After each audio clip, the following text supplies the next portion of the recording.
and they would pay themselves off by the tenant paying the rent.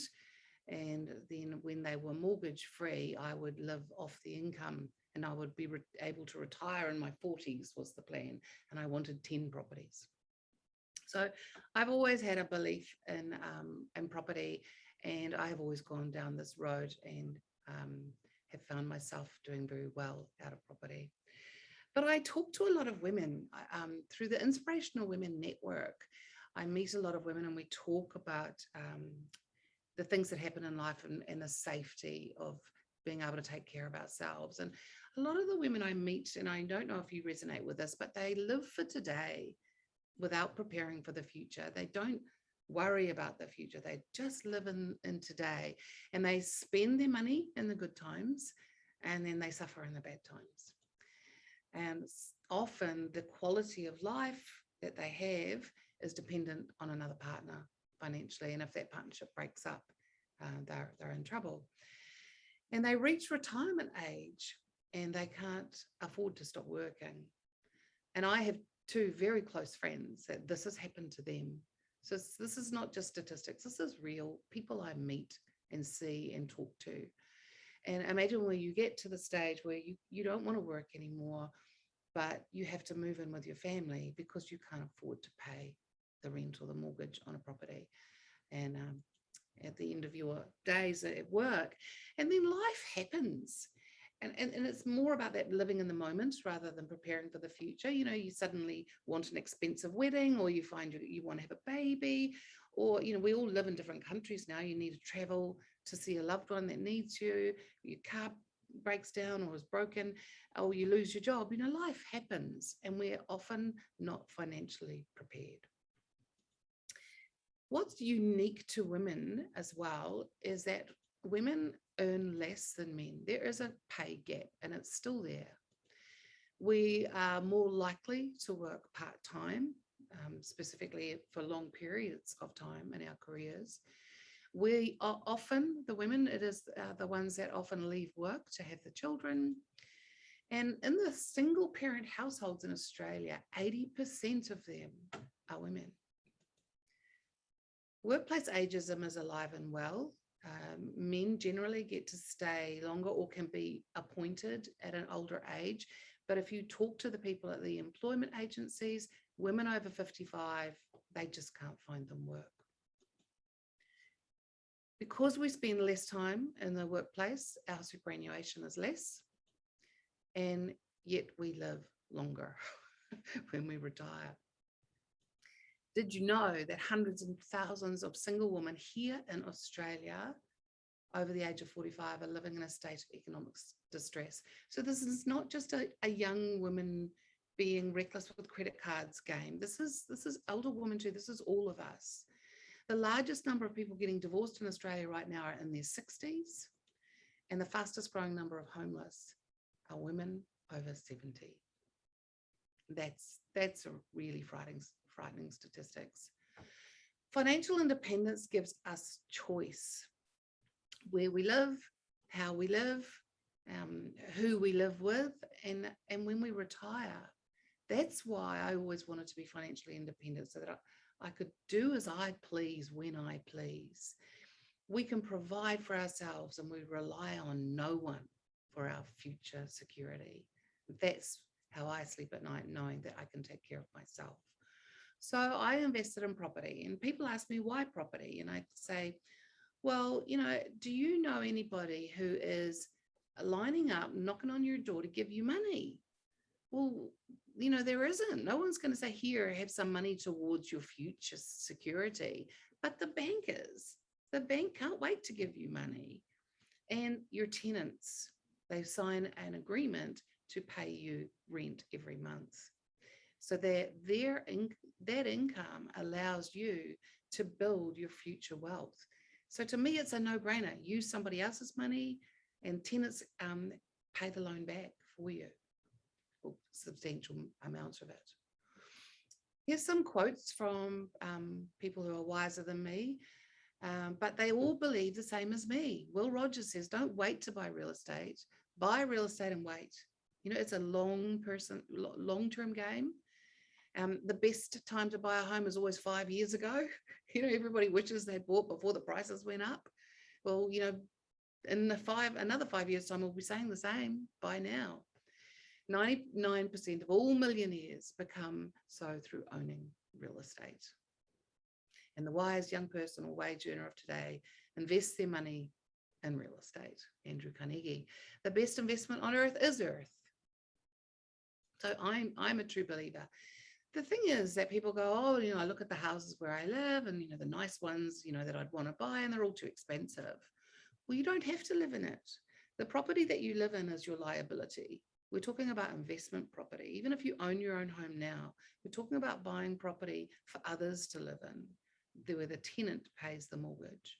So you can even if you can't afford to buy a home in a beautiful area that you want to live in, rent where you want to live, but buy where you can afford. Buy where it's easy to get into the market and easy to get tenants. And you don't have to love it. You never have to live in it, So people say, well, okay, when I go about choosing a property, it's not going to stand out pink for me. How do I know which is the right property to buy? So you can buy a house on land. And I started buying properties on land, mainly because the land actually values at a much greater rate than the improvements on the land. So I do like houses on land, but you do have to consider that there's more maintenance, because often you're buying a cheaper property, and so it's old and run down, affordable. And so you've got the maintenance of that property and the grounds, plus you have to pay rates and land tax. If you buy an apartment or a townhouse, it's definitely more affordable often, and definitely lower in maintenance. But the thing you have to watch with townhouses or apartments is that you do have body corporate fees that you need to meet. And sometimes a body corporate will meet and make a decision to make improvements on the block that you have to share in that cost. So be aware of that. And then there's new housing developments, which are one of my favorites. They're super affordable and they've got zero maintenance because everything's brand new. The only thing to watch with that one is make sure about the location. If it's too far out, it's very hard to tenant. You don't want to be too distant. So that's on choosing the property. It is going to cost you money. And your biggest expense is your deposit on the property. So you need a minimum of 5% of the property value. So if you're looking at a $500,000 home, you're looking at a $25,000 deposit that you need to save for. So that's your biggest issue. But I'm going to let Vicky, who's much more informed in this whole area, to talk about that. She's probably going, oh, Irene doesn't know what she's talking about right now. But, for me, the biggest thing is saving for the next deposit on the next property. Ongoing costs are a reality. You've got your mortgage payments to the bank. You have to pay rates and water and land tax and property maintenance and insurance. If something goes wrong in the house, you need to get it fixed. But don't forget what's coming in. Every improvement that you make on the property, you can claim back in tax. And of course, you've got your rental income coming from your tenants. This is a little diagram. It's Australian, and for the last 25 years, we have seen an average of just under 10% increase in property values every year. And then a doubling in value every 7 years. So if we take that same $500,000 property, in 7 years' time, it's going to be worth $1 million. And in 14 years' time, it'll be worth $2 million. There is no way you can save that kind of money. There's no way that you can put aside, from your salary every week and save that amount of money in only 7 or 14 years. Shares can go up quite swiftly if they're high risk shares, and you can lose everything. Low risk shares don't have this kind of return. And you always have the bricks and mortar. You still own the property no matter what happens in the market. For me, it's just, I'm a security freak, so it's a safe thing. I really believe in investing in real estate. So I want to finish on a property portfolio as a long-term activity. There are people that buy a property, do it up, flick it on and make a profit, but I'm a long-term property investor because it's at that 14 years, it's at that 21 years when the loan has reduced, but the rents have continued to go up. Your equity in the property is hugely increased. And that's when you know your investment is providing you not only with security now, but also an income when those mortgages are paid off.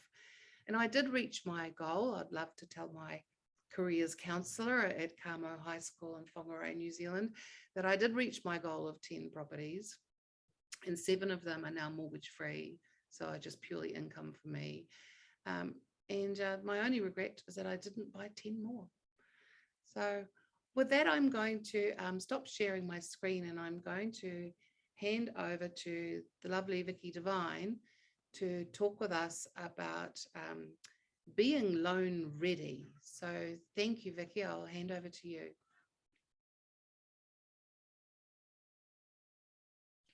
Excellent. Thank you, Irene. And just a thumbs up to make sure you can see my PowerPoint all right. Perfect. Thank you. Okay, so I was fortunate enough to join a session with Rebecca yesterday and the team from the Centre of Women's Economic Safety.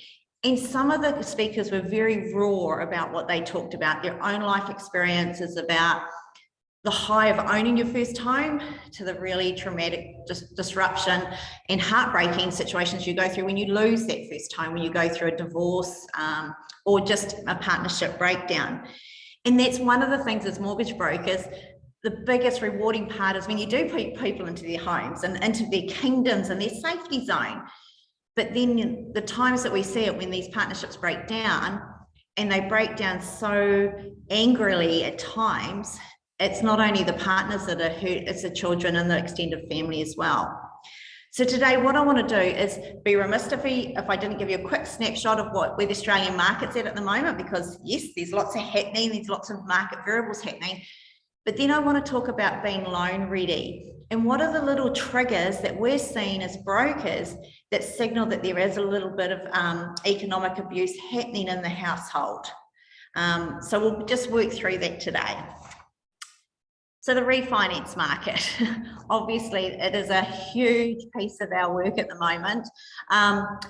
The lenders are in the business to lend. We've got incredible offerings out there. Yes, the rates have gone up ever so slightly in the last couple of weeks, and APRA are looking at what's happening in the market with the continued escalation in property prices, what triggers they'll look to pull. But the one thing that, again, is something that we're trying to work with clients a little bit more is not paying that loyalty lazy tax. What that means is that if, say, and I'm just going to throw a bank out there, so say I've been a loyal client of CBA for 10 years, I continue to take the loan rate that they're offering me, but people that are coming new to the bank are getting a lower interest rate.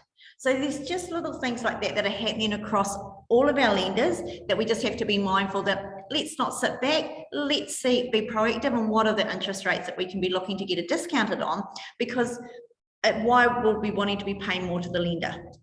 First home buyers, love it. Lots happening still in that environment. And what we're loving to see is that it's all what we call stackable grants. So we've got first home buyers loan schemes in every state. We've got the family home loan guarantee, but also what we've got with the family home loan guarantee, that's the one where single individuals can borrow only up using 2.5% deposit. It's incredible, and the government are guaranteeing these. And don't be afraid to use lender's mortgage insurance. Now, remember, normally what would happen is the lender feels comfortable lending up to 80% to get into a home loan, where then the lender will do is they'll insure that risk of that extra 15% with an insurer like Genworth. And honestly, from a lending perspective, like what Irene talked about before, your value of your property is going to go up. So don't be scared of using that LMI environment as well. The owner occupied, we're seeing a lot of people heading to those regions. They're looking for that greenfield approach, and we've all been through a horrific 2 years with the pandemic, and we're reassessing what we want from our homes. We want a piece of grass. We want our kids to run up and down the street on the bikes when they can. But then as we mature a little bit, what Irene was saying is we're looking to release that equity. Either we want to increase what we're having as our kingdom. We've not been afraid to borrow over the last 2 years to make sure we've got the pool or the biggest sheds, but also to release that equity to then buy our investment property.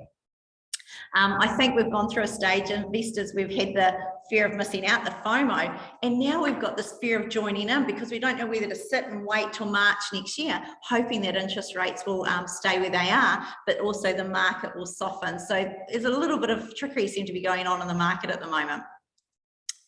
So just quickly with refinancing, as I talked about before, around not paying the loyalty tax, or I prefer to call it lazy tax.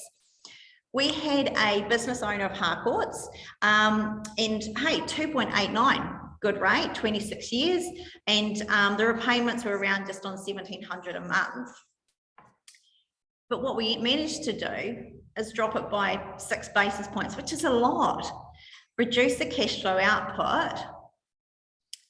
So obviously it's not significantly a lot, but over the term, if we capitalize it out and amortize it out, it's 37,000 would save the client by not just staying on the rate of 2.89. And that's really important. That again is money back in your pocket.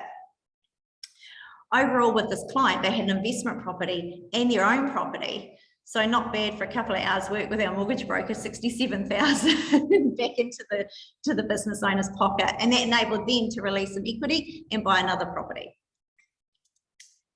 So being loan ready was something I really wanted to talk to you about as we move into 2022. And what we see is what we call market variables changing, because we've been through an environment where we've had a lot of stimulus packages, we've had underemployment, and all of that's now coming to an end. So what are the lenders doing? How are they going to assess affordability, credit conduct, your savings and deposits, and sometimes to the stage of how they are assessing the security, because every lender has a different appetite on particular types of buildings. So the first thing we see when we start working with a client is looking at your business spending habits. What changes do you need to make to ensure that you actually can afford the debt? So while consideration of employment is naturally taken into account, it's our spending habits that can unstick us.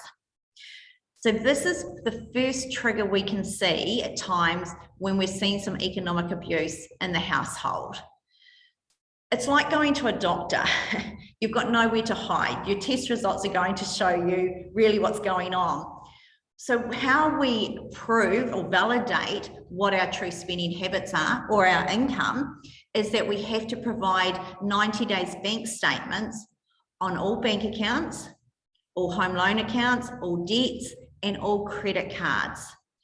Now, this is where at times we can see that there may have been a non-disclosed credit card by one partner or another, a bank account, but more importantly, we're seeing it more and more. It's actually the debts that have been incurred. And while it may be in the other partner's name, if you've been together a certain amount of time, you can be jointly severely liable for that debt.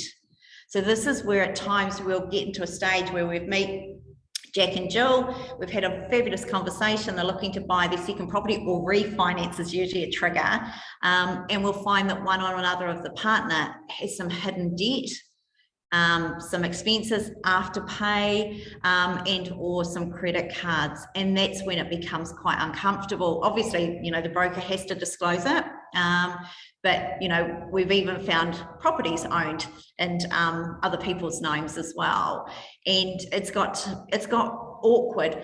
But these are the triggers that we see, so it's making sure that you're across it. So how do we know how to find those triggers? So we've got the bank statements, we've got credit cards, we're starting to see a little bit of a trend, and then we have to get a credit check. Now, under the new, what they call open comprehensive credit reporting, it means that while I might bank with, say, CBA again, if I've got debt or other bank accounts or credit cards with, say, ANZ, that will start to show up on my credit report. And that's all part of what they're calling open credit reporting and the sharing of the information. Because the last thing that we're wanting to do is put people into further what they call mortgage stress. So it's making sure we're not putting people into home loans they can't afford long term. So these are the little triggers we start to see, because all of a sudden I'm having to have a conversation with Jack or Joe and go, there's something on this credit report that you haven't disclosed. Can you tell me more about it? or the lender will specifically go looking for it now. So they're just a couple of things that we're starting to see around that whole financial abuse that we just need to know. Now, what you can do is you need to have control of what your credit checks really say. So what we'll do after this is we're going to send you some links of where you can get free credit checks. And so you can understand what your credit report really looks like and then how to improve it if you need to. So just on interest rates, obviously we're at the historical low, and while the governor of the Rural Bank continues to say they're untroubled by the inflation, they're certainly not, they're pushing back on moving the interest rates till 2024 still. There's things that can future-proof your household and you with your debt. So it's making sure that you're looking at fixed rates, thinking about your budget. We'll send you out a free budget after this as well. But it's making sure that, you know, avoiding those lazy tax, take the opportunities on those cashbacks, looking at getting into the market now, knowing that the cycle will continue to have market growth. So they're the things that we'll be wanting to encourage people to do. So some quick tips: look at your savings plan, do your budget. And what even I do, even now at Christmas or usually Boxing Day, I sit down and go, right, what is it we want to achieve this year? And the budget is part of that. And I need to make sure I've got the whole household on board with this. So not only my husband, right down to my children, because at times my ATM machine needs to be close to them as well. I need to agree on what my changing spending habits will be if we want to achieve those goals. Make sure you're consolidating your credit cards and your store cards, because you're just paying unnecessary fees there. Automating your bills helps your credit report as well, because if you are missing even your Telstra bill, your Vodafone bill, that will then come back and reflect on your credit check as well.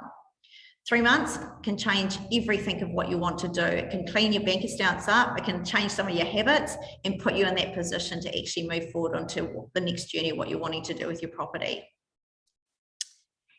The other thing I'd say is stay connected. We have a lot of tools inside the MX toolbox and we put them onto Workplace, but there's calculators, there's budgets and that, so we'll happily give those to you all in free.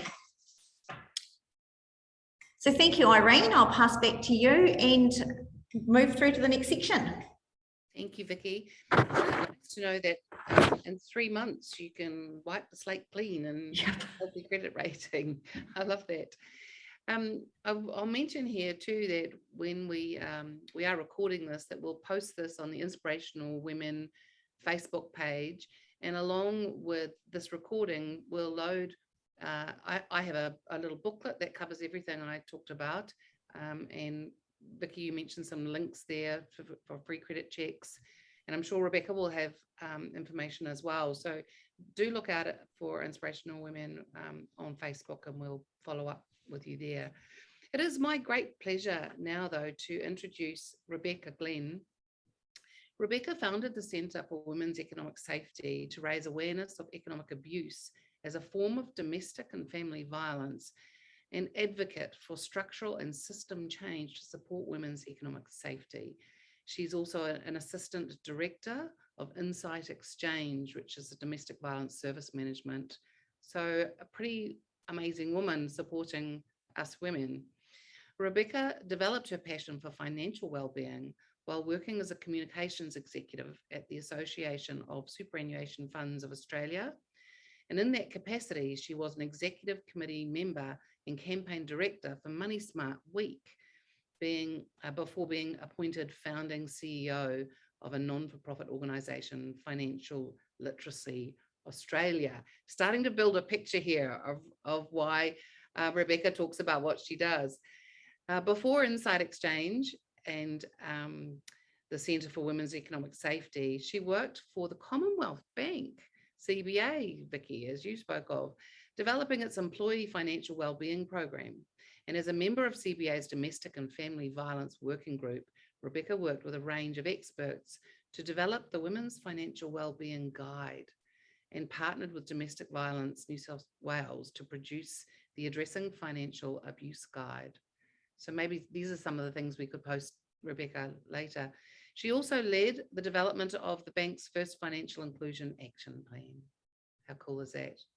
In 2019, she was awarded a Churchill Fellowship report to investigate service responses to women experiencing or escaping economic abuse in the UK, USA, and Canada. And in 2021, she was named an AMP Foundation Tomorrow Maker.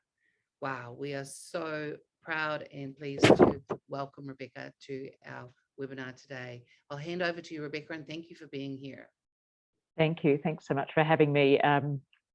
It's a good reminder listening to you talk, Vicky, that I realised despite my deep commitment to financial well-being, and I also do the annual sit down with my finances, but I am paying a lazy tax on my mortgage at the moment. And so I think I'm just making myself a little New Year's resolution there that's something I'm going to look at. Anyway, look, thank you so much for having me. I'd just like to start by acknowledging I'm joining you today from the land of the Darug people in the Blue Mountains west of Sydney, and pay my respects to elders past and present. I am going to be talking about economic abuse in the context of domestic and family violence, and I'll include some lived experience quotes in my presentation. So I do just want to say for people, whether they're watching now or watching the recording later, please take whatever steps you need to take to participate safely or seek support. As always, there is a confidential counselling available by calling 1-800-RESPECT.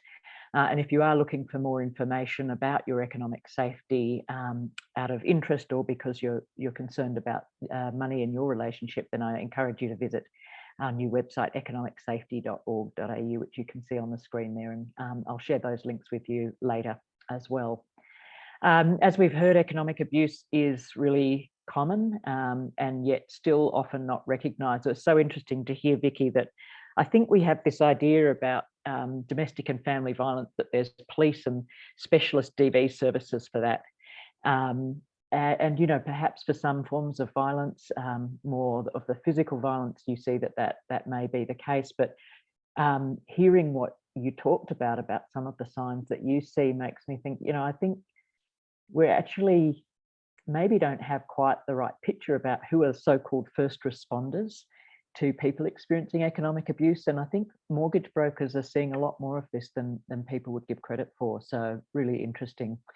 All right, so I'm going to talk about what it is, some of the warning signs, which Vicky's already sort of touched on, and what you can do and what more needs to be done. So you just heard about the Centre for Women's Economic Safety and the mission, and I guess that combination of raising awareness and trying to advocate for social and system change is really in recognition that it can be very hard to re-secure your economic safety if we don't have the structural supports in place. So, you know, Irene talked about the gender pay gap, the expectation on women to do the majority of unpaid care work, particularly around childcare, and some of those things make it very difficult to secure your economic safety. And so those two things are interwoven. There we go. I think we won't spend too much time on this slide because we've seen, as Irene talked about, just how many challenges there are for women, whether or not there is economic abuse in the picture at all. For me, I guess the reason I've been so passionate about financial well-being is that I know in the society that we live in, money is really essential for so much of what we do. It's a prerequisite for almost everything. If you can't afford to see a doctor to pay for medicine, your physical well-being is impacted. If you can't afford your necessities, you've got your stress levels going through the roof. If you can't afford to put petrol in your car, or indeed you're not allowed to, your participation in society and potentially even your employment is threatened. It goes on. So there is this intersection of financial well-being and all other forms of well-being. So I guess I was really inspired in my work in financial literacy and wellbeing to set up the centre, because I could see that a lot of our efforts in financial wellbeing were really focused on, you know, what it was we could do to improve our situation and reduce financial stress, assuming that you're free to do so. And of course, for women experiencing domestic and family violence, they are often not free to take some of those simple steps, look at the spending and take active steps to improve one's financial well-being. So That was a big impetus for me. Like Irene, I also watched a good friend go through economic abuse as well, and realised that there was very little that was going to have saved her in terms of financial literacy. So none of the courses that we were promoting through Financial Literacy Australia were going to have been much use to her. So I think that's changed in the last 3 to 5 years. We're seeing an increase in the number of programs and the types of support available, but we do have a way to go. I would also like to acknowledge that while my focus is on women, for all the reasons that you can see on the screen, economic abuse and domestic and family violence can happen to anyone in any postcode, at any income level, any education level, and from any cultural background.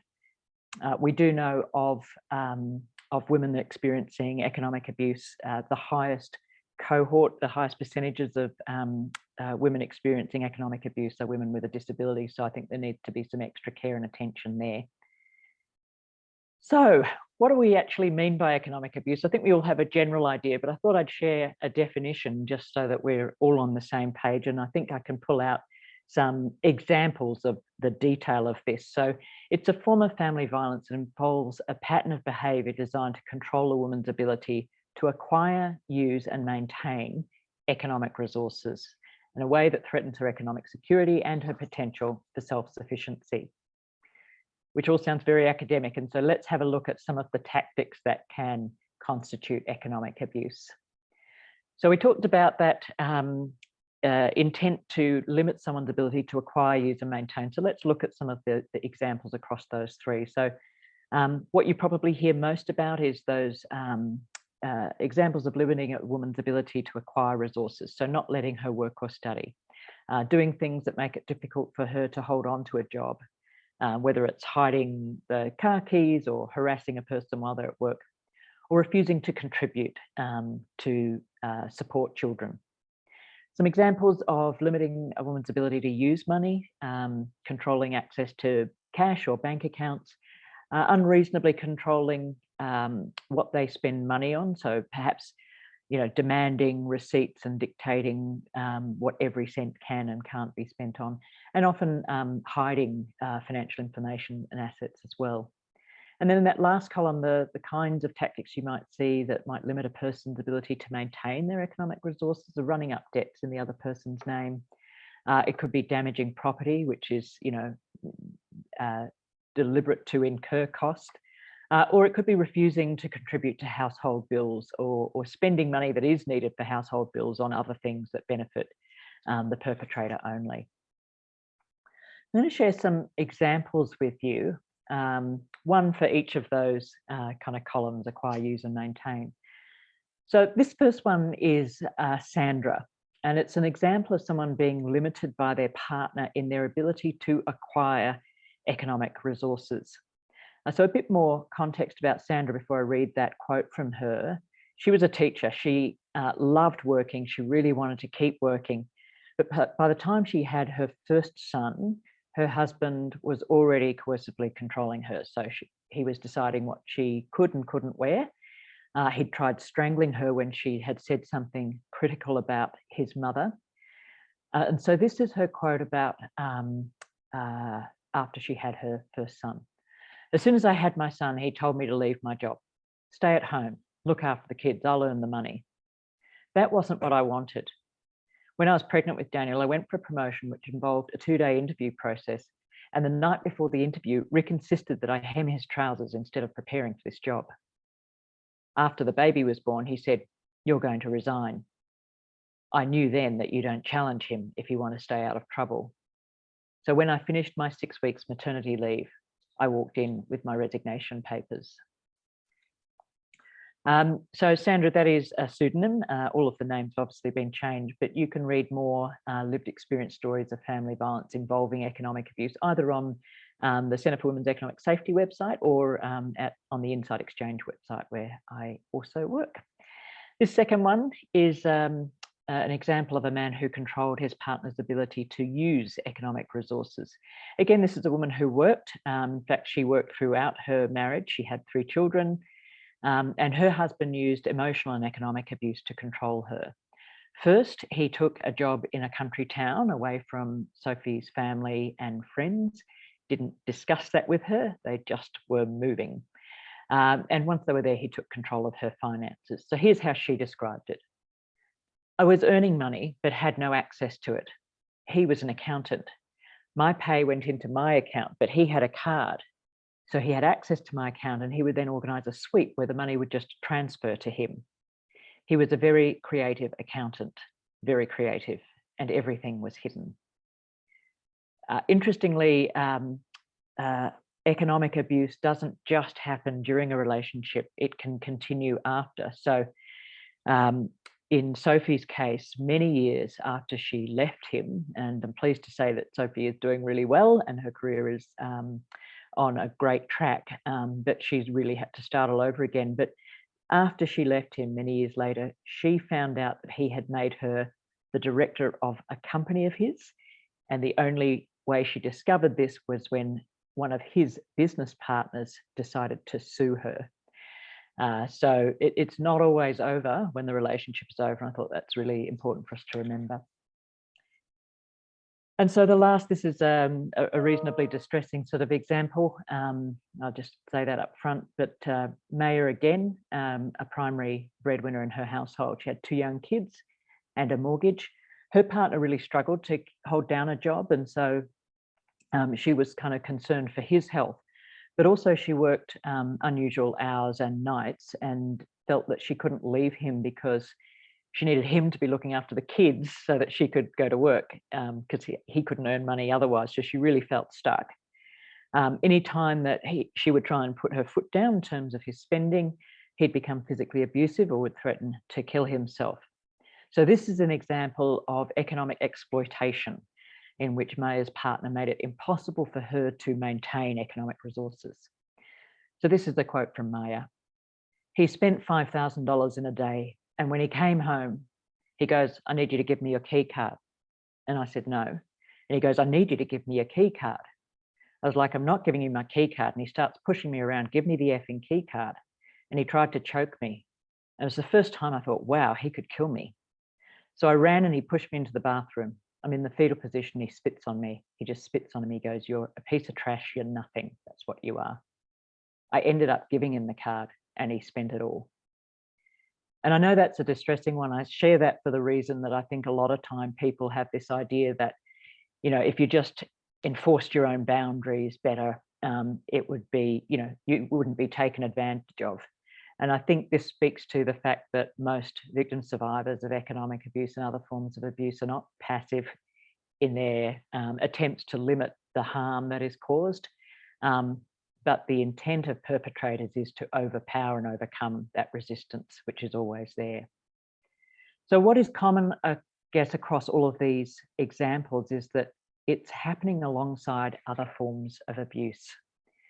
And I think that's a really key thing for us to consider, and probably a key thing to consider if you're talking with potential clients as well, is that economic abuse is often hiding in plain sight because it's intertwined with these other forms of abuse. These other forms of abuse, some of which we're more familiar with, can often mask those experiences of economic abuse.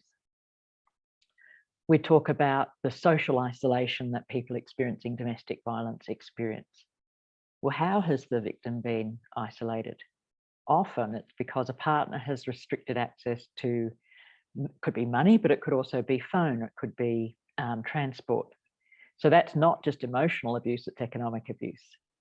It could be the abuser is harassing someone at work, making them either late for work or having to leave work or embarrassed and humiliated at work. Either way, that's not just harassment and stalking. It's also economic abuse because it's undermining that person's ability to maintain employment. We've seen some examples there. We saw of Maya that there's, you know, could be those threats of physical harm unless they pay bills or give money over. So we would normally be focused on the physical threats there, but it's not just the physical, it's the economic abuse. So you can sort of step your way through all of these different forms of abuse, and so often you will find that interconnection with economic abuse. So there's a lot of uncertainty about whether certain behaviours constitute abuse. We've seen some really clear examples, but there are also some areas of abuse which I guess constitute a grey area. I think a lot of the uncertainty that we have in those grey areas, because there's still, I guess, this cultural default expectation about, in so many heterosexual relationships, the man being the breadwinner, about tying one's financial security to a partner's income. And also we have I guess, a reluctance to talk about money openly. I think that's beginning to shift, thankfully, because so long as money remains a taboo subject to talk about, it leaves more places for perpetrators of abuse to hide. So I'm big on talking about money. I love sharing time with people like Irene and Vicky, because we all are passionate about this issue and happy to talk about money. But let's look at how economic abuse can start in really subtle ways that might not even be abuse, but could be the start of something to be concerned about. So a partner might say something like, look, I'll manage the money. I know you're stressed at the moment. You don't need to worry about this. Great. It could be a very caring partner shouldering some of the load, or it could be the start of someone starting to take control of finances. It could be a partner saying, look, let's put the bills in your name. There could be all sorts of reasons that might be sensible, but once the bills are in your name, it's your liability to pay those bills. So you've got to be really thoughtful about whether that's going to be problematic, or how are you going to get out of that if all the bills are in your name. Very often I see, this is almost always a red flag, that, oh, look, you're going to need to take out this loan in your name because I've got a bad credit rating, or I'm self-employed and can't get credit. All of which might be true, but that is a dangerous place to be. And thankfully, there are some regulations around responsible lending that require a loan to be for the benefit of the person that the loan, who has their name on the loan. So look, none of these things is necessarily economic abuse, but they certainly can create conditions where abusive behaviour can more easily be perpetrated. I like to think of 3 questions when someone's uncertain about whether certain behaviours are economic abuse or not. Firstly, is it part of a broader pattern of abusive behaviour? Does it limit a person's autonomy? Would they be doing other things with their life but for the financial control this other person is exerting? And does it cause financial harm or threaten a person's economic security? Often you can see the constriction of someone's everyday life in their attempt to avoid or minimise abuse they might be experiencing. So they might not like the way their finances are being handled, but they wouldn't dare have a conversation with their partner about money because it wouldn't be worth their while. That suggests something is wrong right there. They like having coffee with a friend, but they're not doing that because their partner wouldn't approve of that kind of spending. It could be they have a prescription for medication for a chronic condition, but they're not taking that regularly so that they can secretly save that money because they might be thinking about how they want to get out of this relationship. And we see in a post-separation situation, women often choosing not to seek child support from their partner because of a fear of upsetting their partner. And so she and their children are often going without, and a perpetrator's getting away with not having to contribute child support. So for friends or family, if you've got a friend or a family member experiencing economic abuse, or you're concerned about the situation they're in with their partner, it can be really difficult to ascertain whether economic abuse is actually happening. So I've got some warning signs here. I think I've already sort of gone into a fair bit of detail about not seeing these as conclusive, but they're things to be alert to. So perhaps someone never has enough money, or they leave their purse at home a few times.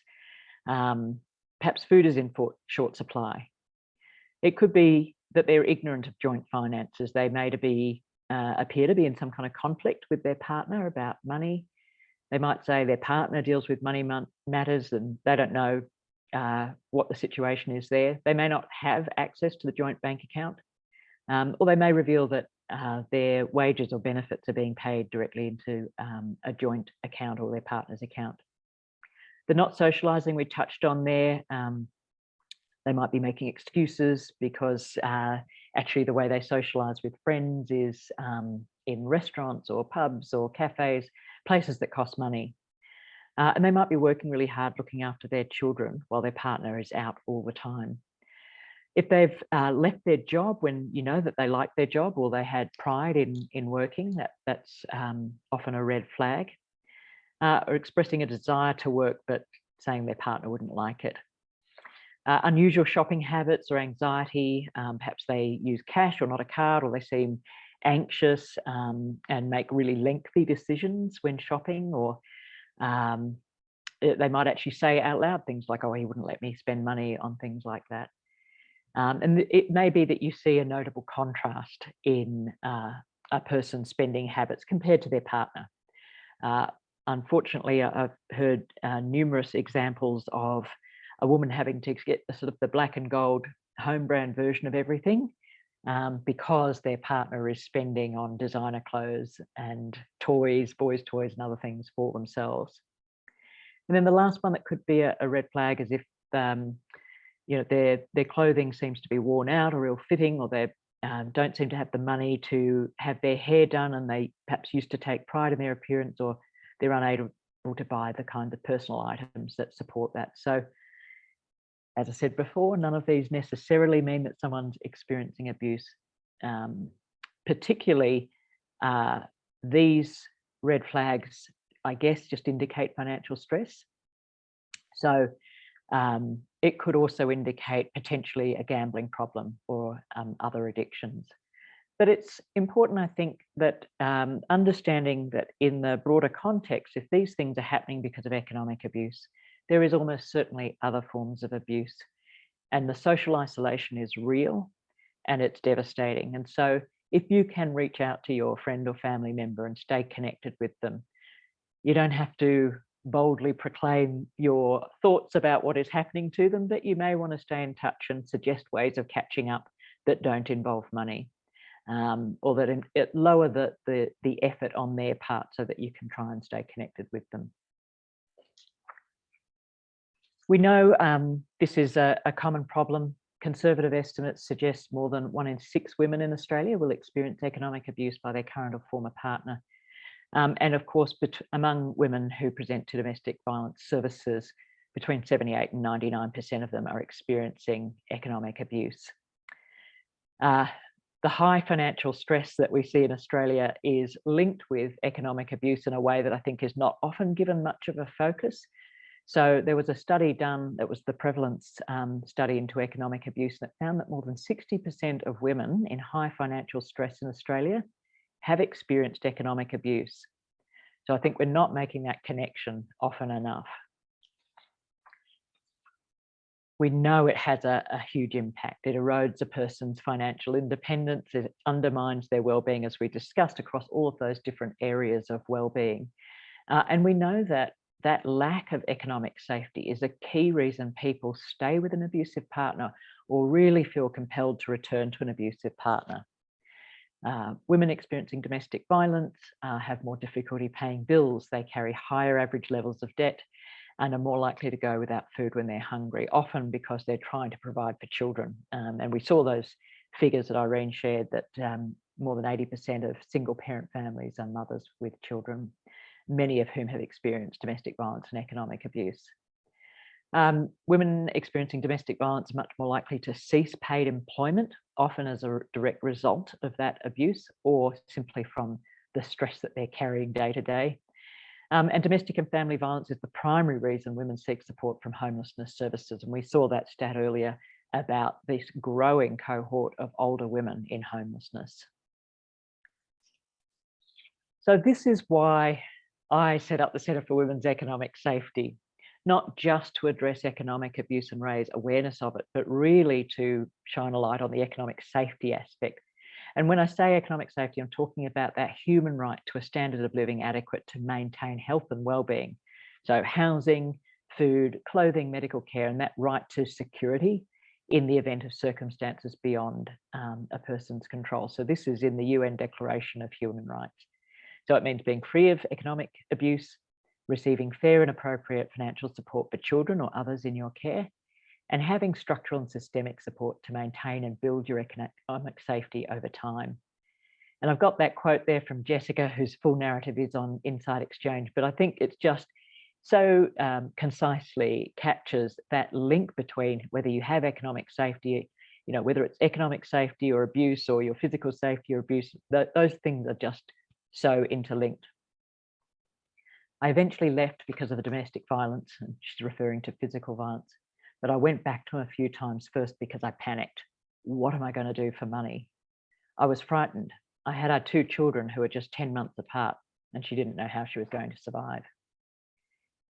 So despite this clear need for greater support for women's economic safety, got government payments which are very complex, they're often hard to access, and even when you do get them, they're often inadequate. We know that community and specialist domestic violence services are stretched, as are free and independent financial counsellors who, you may be in crisis now, but you can't get to talk to a financial counsellor for many weeks. We know there's not enough affordable housing stock for people who have lost everything.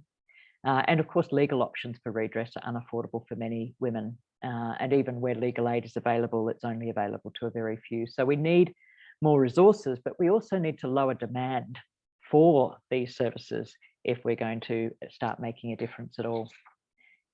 So the Centre for Women's Economic Safety works across 3 pillars, which is prevention. So we promote women's financial independence and build awareness of the issue.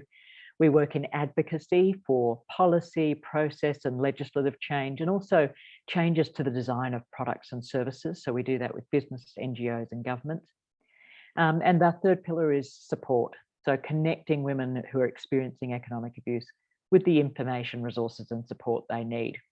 We'll also work with people to build capacity of organisations to provide support and to recognise the role of economic abuse in someone assessing their safety. So I'm aware that I'm sort of fast running out of time, so I'm just going to perhaps introduce you to these 3 resources, and then if there's any questions so on, I should probably wrap up. So we are currently in that sort of first pillar of working towards prevention. Of course, we can't prevent it if we don't know what it is, and so we are running a campaign this year for Australia's inaugural Economic Abuse Awareness Day, which is this Friday, the 26th. So if you'd like to find out more about that, please visit that website. You can see on your screen, economicabuseawareness.org.au. We're really calling on people to know it and name it. Once we know what economic abuse is, we have a name for it, we use the name for it, we can more quickly get supports to people who need it. Speaking of support for people who need it, that screenshot on the right there is the homepage of economicsafety.org.au. And this is a website that we've recently launched, which is, I guess, effectively a way for someone to self-triage.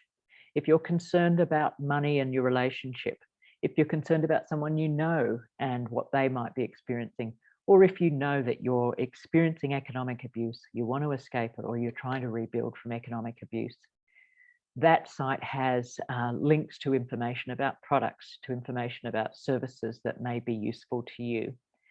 So I do encourage you to go and explore that. And the Centre for Women's Economic Safety, the website on the left, that is where we'll publish publications and research and more information about our advocacy. So thank you so much for the opportunity to share all of this with you. I'll stop sharing my screen, and if there's any questions or comments, I'll be happy to have a chat for the last few minutes. Thank you, Rebecca. That was amazing and incredible to not only shine a light on it, but to have these places where women can go, where there's a hand reached out to them to help. And even if it is just in the early stages where you're just seeing some things that you might be slightly concerned about, just to get clarity or advice on. If there are any questions, there is a chat area that you can type your question in.